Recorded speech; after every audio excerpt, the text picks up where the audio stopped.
Salve galera, para mais um desafio aqui da nossa série Desafio Javão da Massa. Bora lá pro dia 7? Bora lá, vamos lá. Gente, olha só que legal, né? Um pouco mais sobre repetições. Esse desafio aqui do 11 e 15, ele é muito legal. Ele é muito legal. Porque, de novo, ele tem uma pegadinha. E aqui eu quero tentar quebrar um conceito, um pré-conceito que a gente muitas vezes aprendeu na faculdade, aprendeu nos cursos de programação. E, vamos lá? Quebram nossas pernas. Deixa eu mostrar uma coisa para vocês. Vamos entender, ó. Escreva um programa para ler as coordenadas x e y de uma quantidade indeterminada de pontos no sistema cartesiano. Perfeito?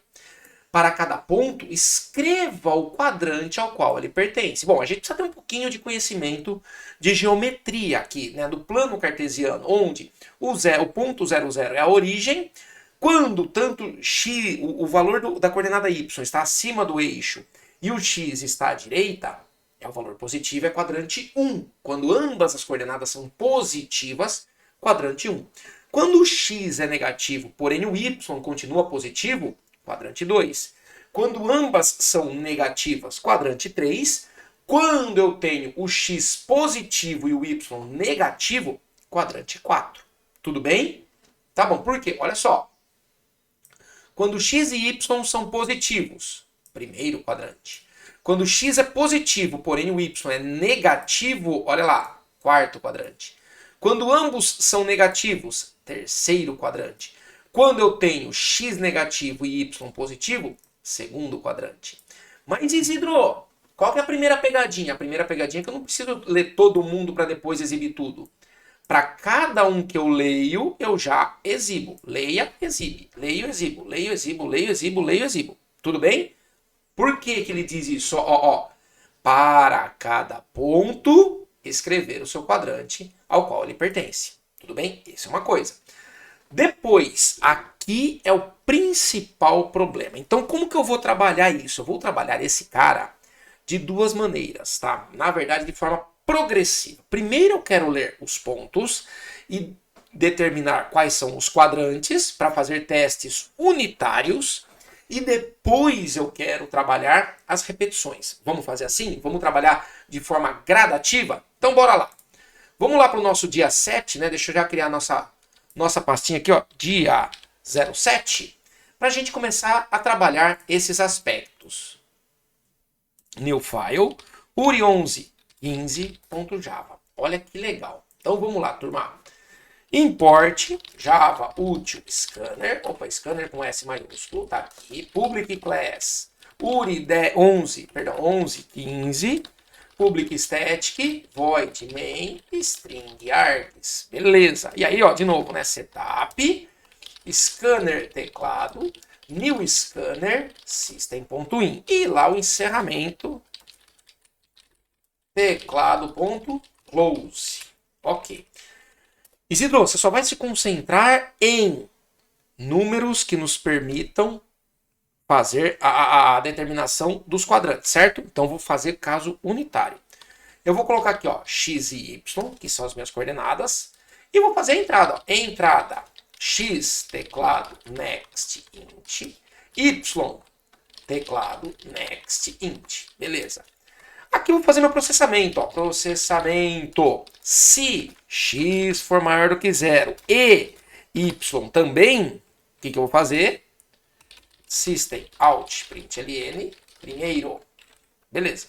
Não é o primeiro. Testa de novo. Se não, se x continua, se x é menor do que 0 e y continua maior do que 0, ou seja, estou acima do eixo x na coordenada y, porém, eu estou negativo, vai ser o segundo quadrante, ó.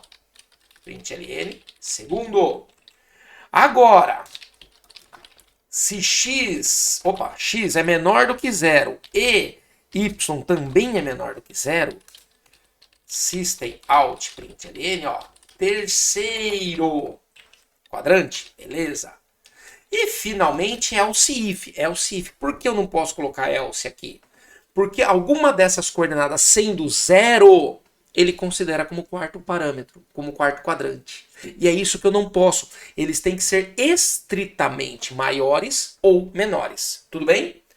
Se x é maior do que zero e y é menor do que zero, aí sim, ó, quarto quadrante.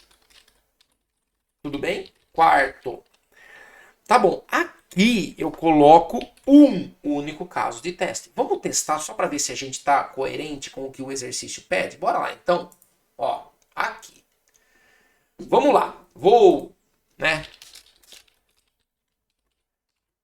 E Javac, URI 1115. Beleza. Java URI 1115. Tá aqui, ó.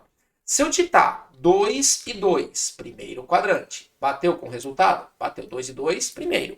Depois, 3 e menos 2, quarto quadrante. Menos 8 e menos 1, terceiro quadrante.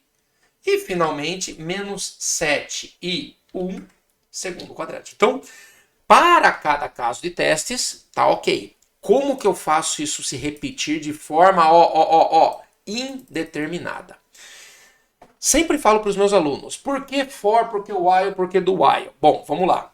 For, em geral, quando eu tenho exatamente a quantidade correta de elementos a serem percorridos. Então eu sei exatamente, ó, eu tenho que percorrer 5, eu tenho que percorrer uma lista de 8 elementos, eu tenho que percorrer uma lista que eu sei o tamanho dela. Beleza, é uma coisa. Do while ou while?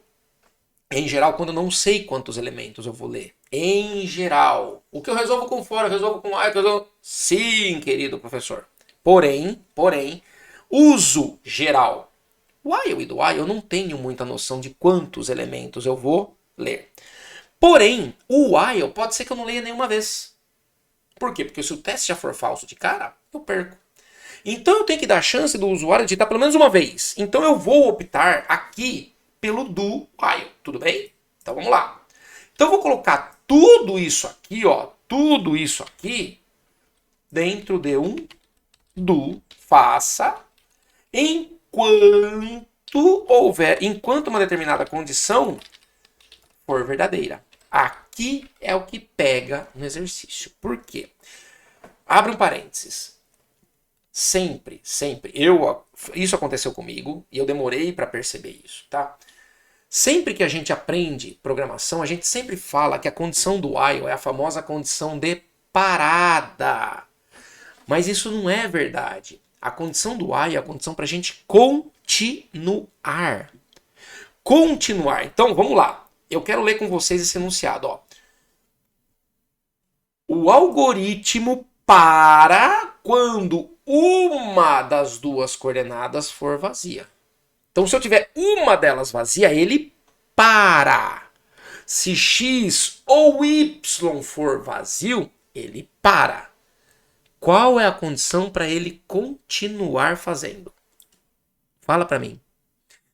Se uma das duas, ou as duas, sendo zero, ele para ele continuar, então ambas têm que ser o quê? Diferentes de zero. Essa é a interpretação deste exercício. Então, se eu tento reduzir o meu raciocínio, simplificar o meu raciocínio a isso aqui fica fácil, ó.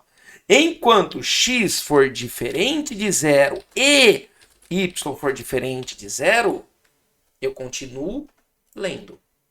E vejo qual é o quadrante. Ah, são diferentes de zero. Deixa eu ler de novo.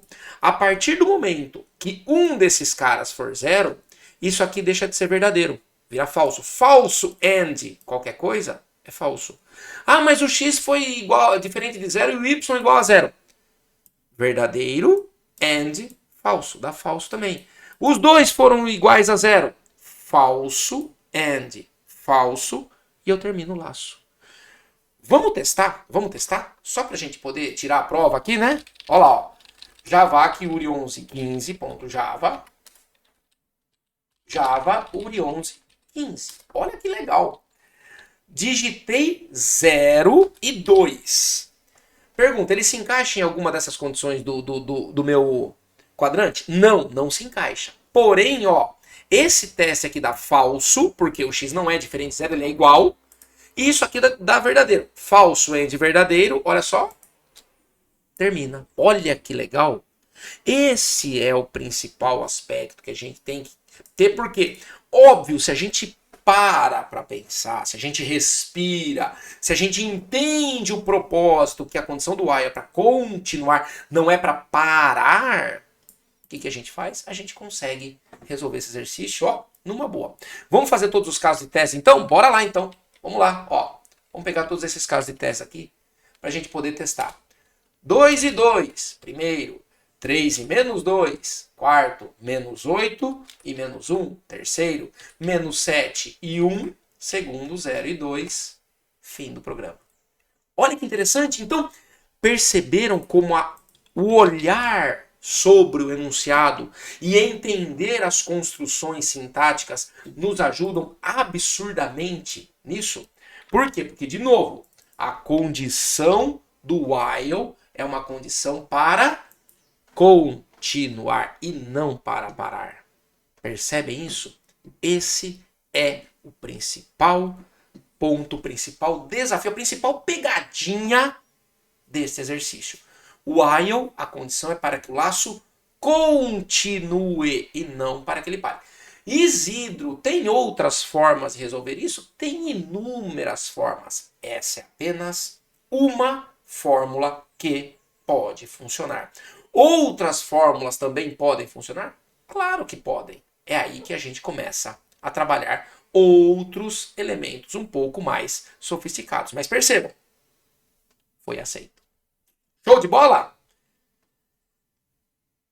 Então, galera, é isso. Percebam essas coisas. É difícil, exige prática, exige você entender. Material complementar? Leia um pouco de lógica digital, lógica booleana, né? Leis de Morgan, para você entender como que as operações são combinadas. Show? Então a gente se vê na próxima correção. Valeu, galera!